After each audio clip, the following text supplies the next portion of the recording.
Xin chào tất cả cô chú và chị trên kênh YouTube của mình nha. Thì hiện tại là hai chồng mình đang đi rửa xe bạn, rửa xe free luôn.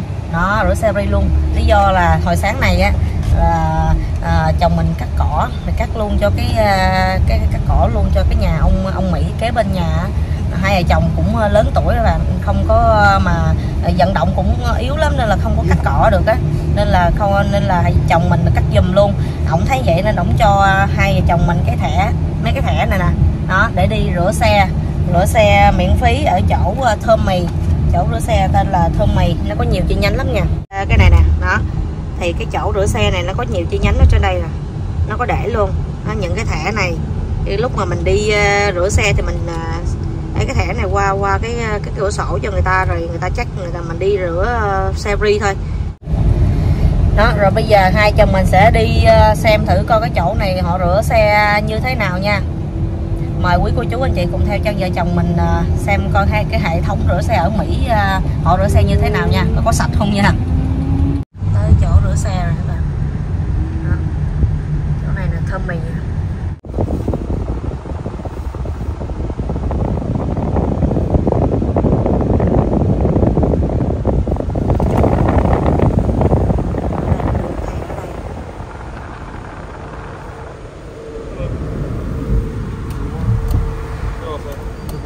Thank you.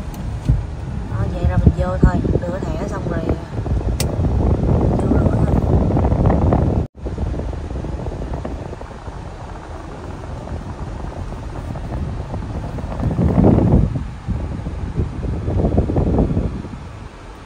Đó nè, đó.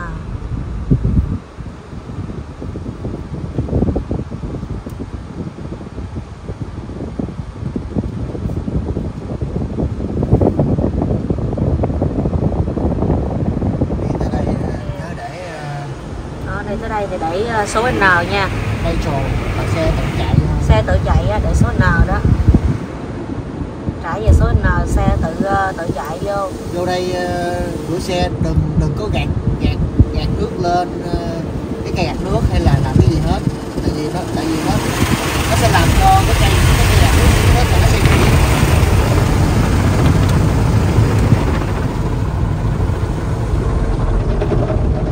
Cứ để tự nhiên là xe nó sẽ sạch.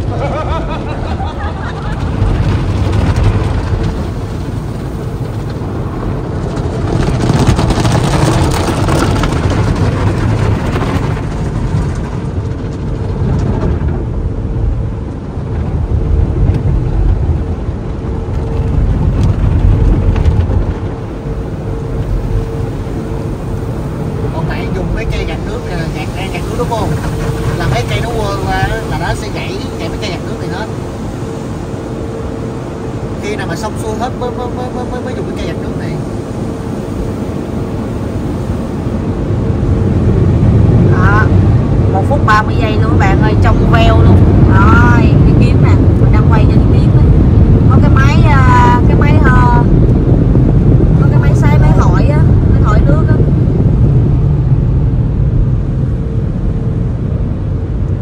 Rồi xong. Đó, 1 phút 30 giây luôn. Còn qua đây là mình dùng hút bụi xe. Đó, xong. Đây, Qua đây, cái này chỗ này làm gì anh? Chỗ hút bụi xe. Hút bụi xe ở đây. Này chỗ hút bụi xe à? Để mà mình quay vô coi nè. Đó, coi hệ thống của nó nè. Thì lồng kiến mình dễ thấy hơn. Đó, hệ thống của nó đó.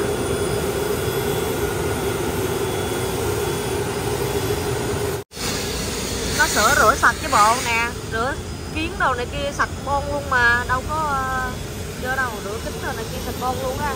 1 phút 30 giây là nó rửa sạch nha. Đó, rửa mấy bánh xe cũng sạch luôn nè.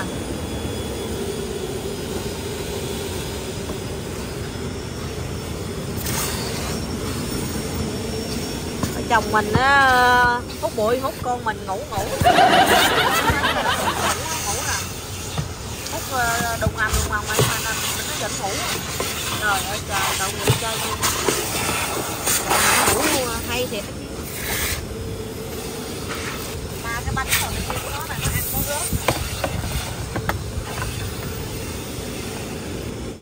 sạch chứ bộ. Nó sợ cái cây mình gãy hay cái gì vậy, nó bọc lại. Ủa này là nó bọc cho mình đó hả? Ồ, cái này là họ bọc cho mình luôn, bọc nào không biết luôn á. Bọc cây lại cho mình luôn. Rửa sạch quá trời.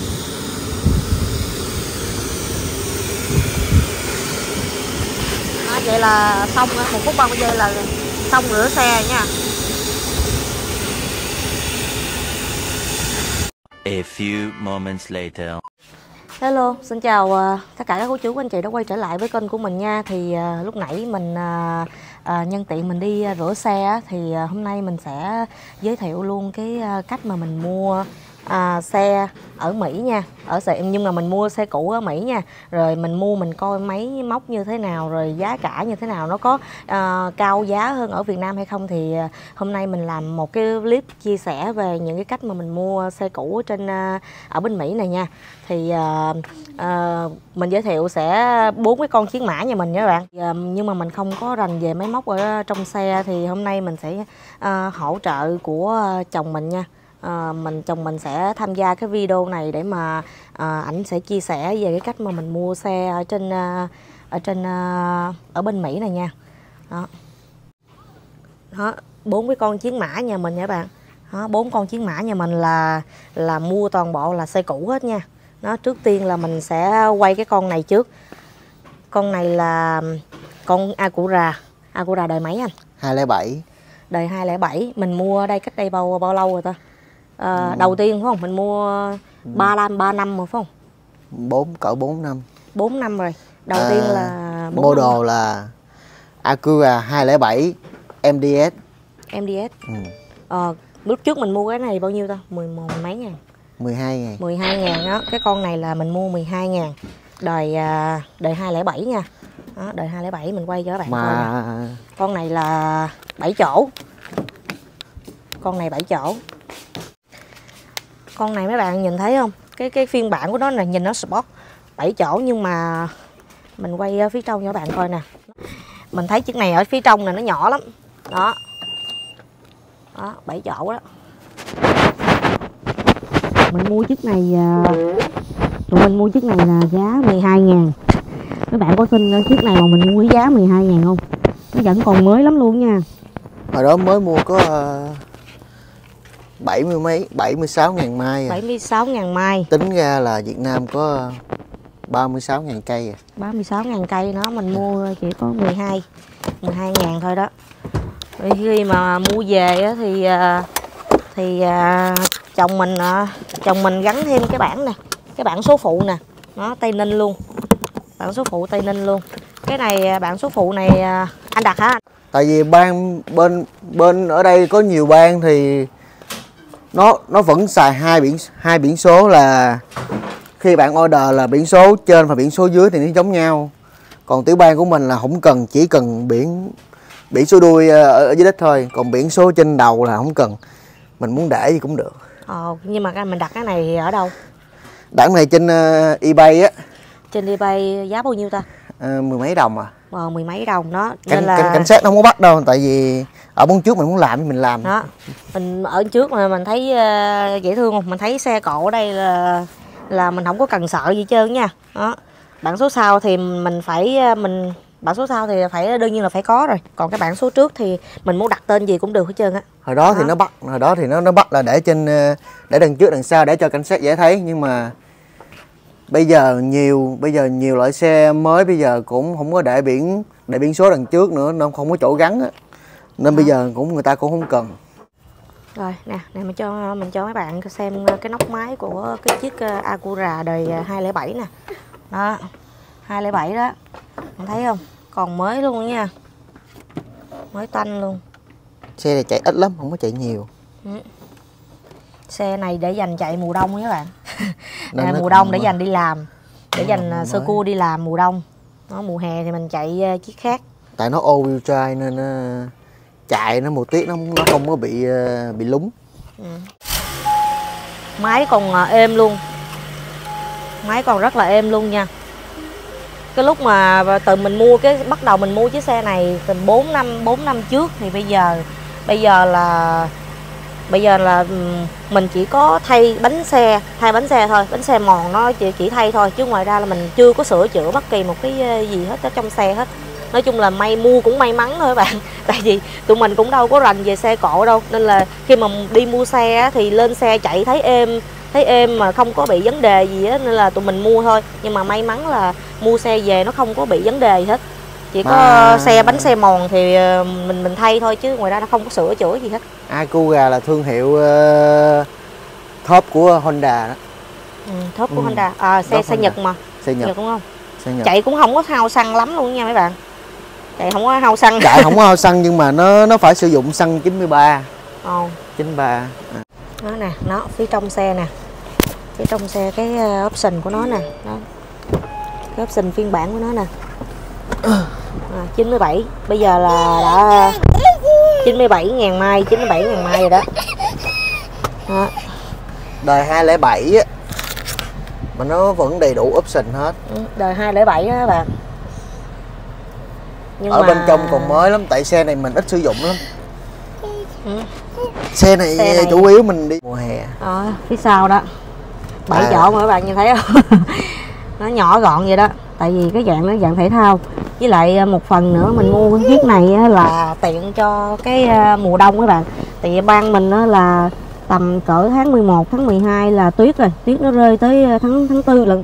Nên là mua xe chủ yếu mình đi làm. Mà mùa đông mình chạy nó không có, mình đỡ phải bị trơn tuyết hay là bị có sự cố với lại thời tiết nha. Đó, nên là mình chạy sử 4 dụng bánh. chiếc này. Xe này chạy 4 bánh.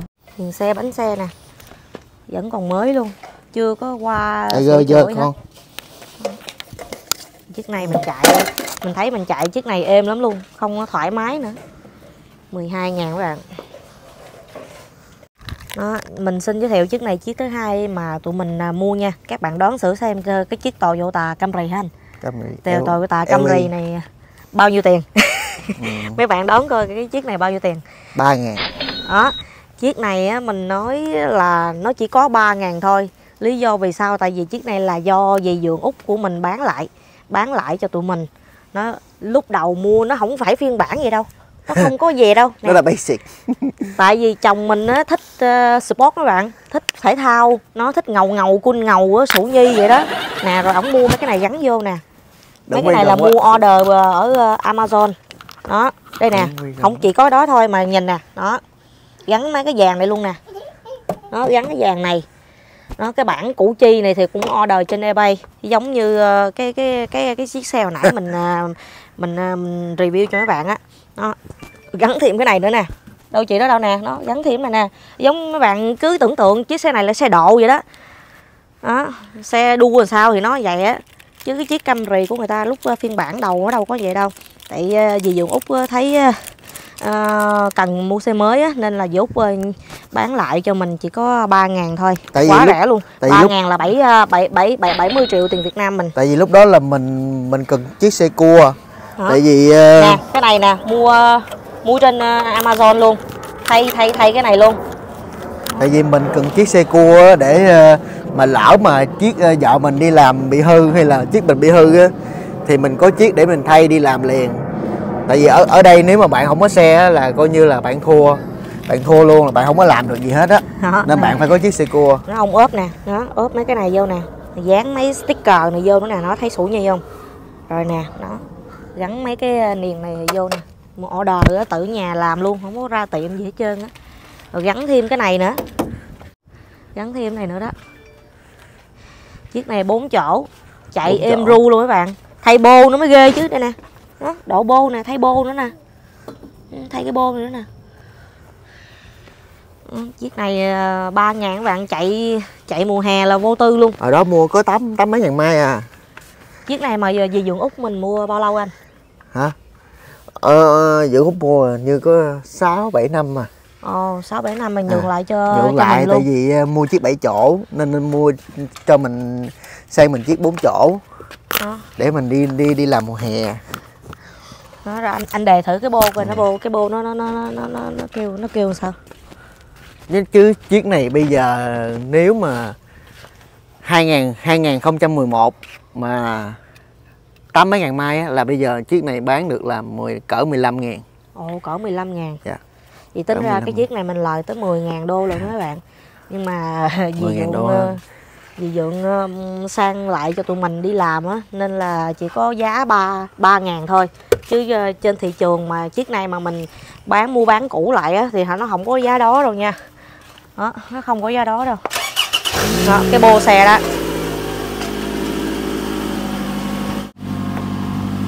Nè, phía trong nè. Phía trong còn ngon lành luôn nha.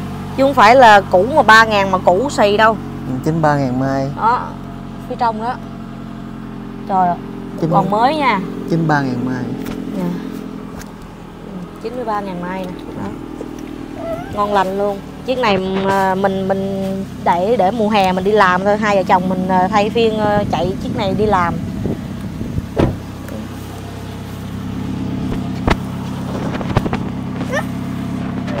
Cho các bạn xem nắp máy này.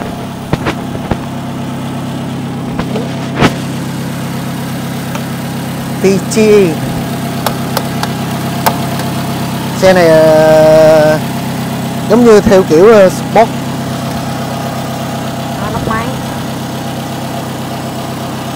Xe này cũng vậy luôn các bạn. Tụi mình cũng may mắn là chưa có sửa cái gì hết. Chỉ có ngày hôm trước là đi thay bánh xe. Thay bánh xe sau. Tại bánh xe sau nó mòn rồi, nó mềm. Nên là đi thay bánh xe sau thôi, chứ ngoài ra là không có sửa cái gì hết trong cái xe này luôn. Tiếp theo mình xin giới thiệu cho các bạn biết là chiếc tiếp theo là của ba mình nha. Chiếc này chiếc Acura đời mấy anh? 2011. 2011. Ba mình mua cách đây 3 năm. Ba mình mua cách đây 3 năm là giá khoảng 14 ngàn đúng không? 14 ngàn. Luôn thuế là hình như 14 ngàn rưỡi, 16, gần 15 ngàn. 15 ngàn. Em nhớ không lầm là chiếc này mua 15 ngàn. Mà đó mua chiếc này là có 56 ngàn mai à. Chiếc này 56 ngàn mai. Lúc trước mua là 56 ngàn mai. Đóng cửa lại mới thấy. Ồ dạ, thôi được rồi. Nó quay sơ chiếc của ba mình thôi. Giờ chứ bác chiếc này 5 chỗ nha, 5 chỗ nha các bạn. Bây giờ cũng có chạy. Chiếc này chạy mạnh lắm luôn á. Chiếc này mà lên mà mấy bạn đạp số á, là nó rất là mạnh luôn. Chiếc này chạy bây rất giờ là ngon, mới có 66 ngàn mai à. 6 mấy ngàn mai à. Để đóng cửa lại nè, mở cửa. Mới có 65 ngàn mai à, đó mua 56 ngàn. Giờ có 65 ngàn mai à. 65 ngàn mai. Tại vì xe này đó là nó có turbo nè, em quay. Xe này nó có turbo nên thì nó chạy rất là mạnh, nó rất là bốc. Nó. Anh có biết trên thị trường bây giờ nó bán giá bao nhiêu không? Chiếc này mua cũ lại nếu mà trên 100 ngàn mai á, trên 100 ngàn mai á là giá tầm 16 ngàn. Còn chiếc mình mới có 65 ngàn mai à. Thì chắc cũng khoảng 17, 18 ngàn gì đó. Mà lúc trước mà ba mua chỉ có 15 ngàn thôi á, tính luôn thuế là 15 ngàn. Cách đây 3 năm rồi các bạn. Xe ba mình thay 2 bánh chứ anh? 2 bánh rồi, mới thay bánh luôn 4 bánh. Á. Thay 4 bánh luôn. Ở đây bắt buộc các bạn nha, ví dụ như xe mình chạy mà all wheel drive á, 4 bánh á, thì mình nên thay là mỗi lần mà xe mòn á là thay 4 bánh luôn. Còn nếu mà xe mình chạy 2 cầu là chạy 2 bánh trước á thì mình nên, hoặc là 2 bánh sau á thì mình chỉ thay 2 bánh, khi nào bánh nào mòn mình thay rồi mình rotation lại, alignment lại thôi, để như là tiết kiệm tiền cho mình thôi. Còn anh, cái chiếc xe này thì bánh xe thì giá bao nhiêu bên đây? Bánh xe bên đây á, tầm khoảng, nếu mà cái hiệu Goodyear này nè, ở hiệu Goodyear với hiệu mà có cậu bé mà Michelin á, cậu bé Michelin nè, Michelin này nè, thì giá tầm mấy xe bánh này á thì tầm khoảng từ 200 đến 250 một bánh. 200 đến 250 là tầm khoảng 5 triệu. 5 triệu tiền Việt của mình. Xe này ngon lành luôn. Rồi. Nóc máy xe mình, xe của ba mình nè. Ủa sao cứ ngắt vậy anh? Chưa mở lên nè. Đó. Nè, chữ turbo nha. Turbo. EV-Tech. Turbo là máy chạy thể thao phải không? Chạy mạnh đúng không? Turbo là nó có cái cục turbo ở trong để đẩy hút gió nhiều hơn. Còn mấy xe mà có chữ EV-Tech á là thường là mấy cái máy dành cho sport đồ này kia. Nè, để mình đạp thử cho bạn nghe nha.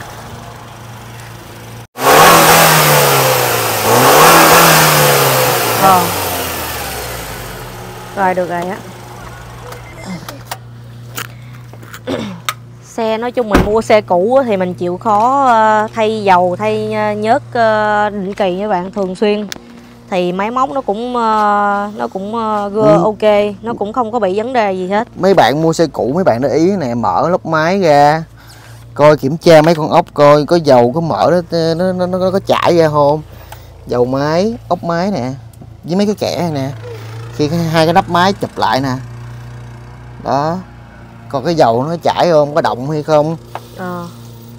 Đó thì 4 chiếc của mình thì toàn là xe Nhật không bạn.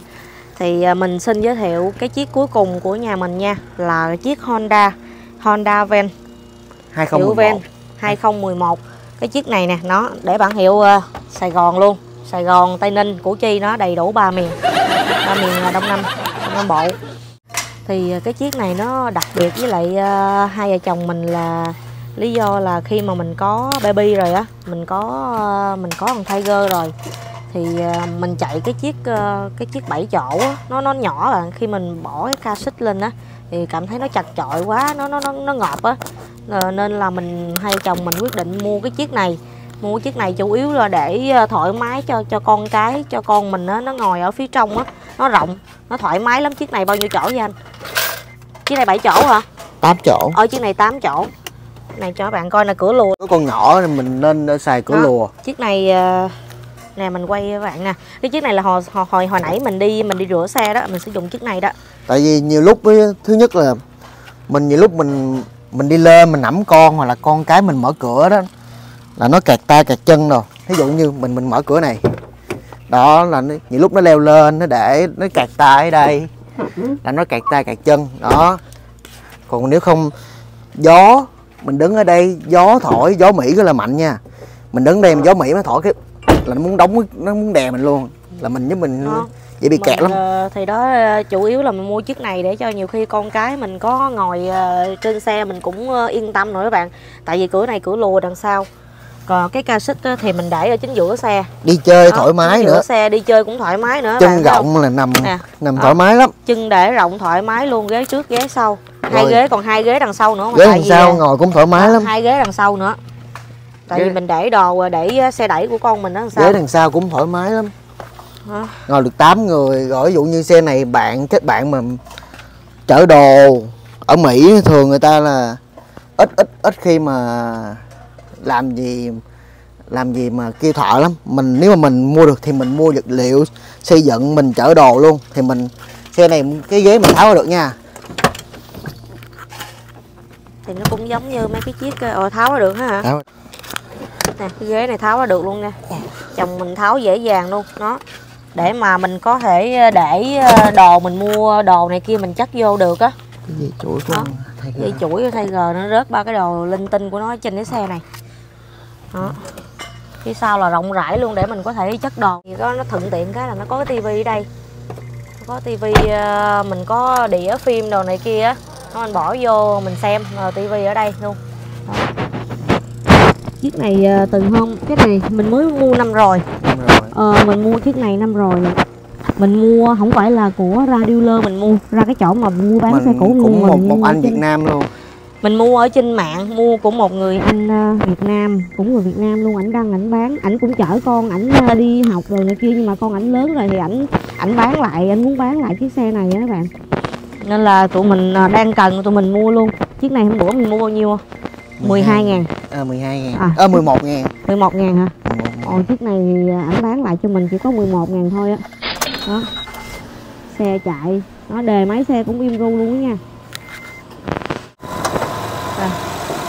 phía trong nè. 3.5 nha các bạn. Honda. Mình thấy chạy xe Honda nó chạy xe Nhật á, nó rất là bền luôn á. Mình mua mấy chiếc xe này tổng cộng nay cũng được 3-4 năm rồi, từ khi mà mình qua Mỹ tới bây giờ thì cũng không có hư gì hết các bạn ơi. Ơi. Đây nè, thay gờ trên xe nè anh.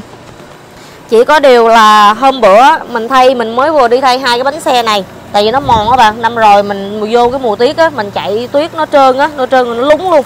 Nó lúng luôn. Đó. Trời ơi. Xe này là mình thay hai bánh đầu mới, còn hai bánh sau mình vẫn cũ nha. Hai bánh sau cũ, mới thay hai bánh đầu thôi. Hai bánh đầu thôi. Này là đi gia đình là thoải mái luôn các bạn. Tại vì nó rộng á. Nó. Thì trước mắt thì tụi mình mua tổng cộng 4 chiếc này, mấy bạn tính xem coi là bao nhiêu tiền cho 30. 26 chứ. 26, 40. Nó tổng cộng 4 chiếc xe này á, nhà mình mua là chỉ có 40.000 đô thôi các bạn. 40.000 đô là chưa bằng một chiếc xe mới ở bên Mỹ á, chưa bằng một chiếc xe mới luôn. Nhưng mà 40.000 đô đó mình có thể mua được 4 chiếc xe để mà gia đình mình có thể trang trải cuộc sống, đi làm đâu này kia thì chủ yếu mình đi làm thôi, tiết kiệm rất là nhiều chi phí. Chạy cũng khoảng được 10 năm á. Mấy xe này chạy khoảng 10 năm. Có khi nào mà thích thì đương nhiên thì mình qua Mỹ thì lúc nào mình cũng muốn có xe mới để chạy bạn, nuôi ước mơ có xe mới để chạy, nhưng mà trước mắt thì mình chỉ có chạy những cái chiếc này thôi để mình tiết kiệm chi phí. Tại vì chi phí mình ở bên đây mình có chi ra rất là nhiều á, tại vì gia đình mình cũng mới qua Mỹ được vài năm thôi á, nên là gia đình mình muốn tiết kiệm chi phí thì mình mua những cái xe đã qua sử dụng này chạy rất là ok. Đó. Thường là xe ở Mỹ là trên 100.000 mai thì các bạn chỉ cần đổi cái dây beo lại hết, dây beo trong xe máy, dây Google trong xe máy đổi lại hết. Rồi cái thứ hai á là mình đi mình thay bánh xe, mình thay nhớt định kỳ, chỉ vậy thôi là chạy vuốt mùa luôn. Trên 100.000 mai là chạy tới 200.000 mai. Xe ở Mỹ là chạy tới 200.000 mai là khoảng 100.000 cây số là nó mới rụng thôi. Bên đây thì một chiếc mới bạn cũng biết rồi, thì giá xe nó đâu có rẻ đâu. Việt Nam thì đánh thuế cao thì mình không nói, chứ mà bên Mỹ thì thuế nó thấp, nhưng mà giá xe thì cũng khoảng từ 50.000, 60.000 nó mới có một chiếc xe mới. Mình mua thì nếu mà những cái gia đình nào người ta có điều kiện thì người ta mua trả đất, còn không thì mình cứ góp. Bên Mỹ là góp là chuyện rất bình thường. Mình mua nhà vẫn góp mà. Mình mua nhà thì vẫn góp bình thường. Xe thì bây giờ thì trước mắt thì gia đình mình thì chạy những cái xe đã qua sử dụng này trước cái đã, còn xe mới thì để từ từ tính sau. Tại vì những cái chiếc này nó vẫn còn rất là êm, chạy rất là êm luôn. Đó thì cái video này thì mình giới thiệu cho các cô chú anh chị biết về cách thức mình mua xe bên Mỹ như thế nào, rồi giá cả nó có giá cả nó cũng rẻ, nó cũng không có mắc đâu. Đó thì cảm ơn các cô chú anh chị đã theo dõi video của gia đình mình nha. Hẹn gặp các cô chú anh chị ở những video tiếp theo. Bye bye.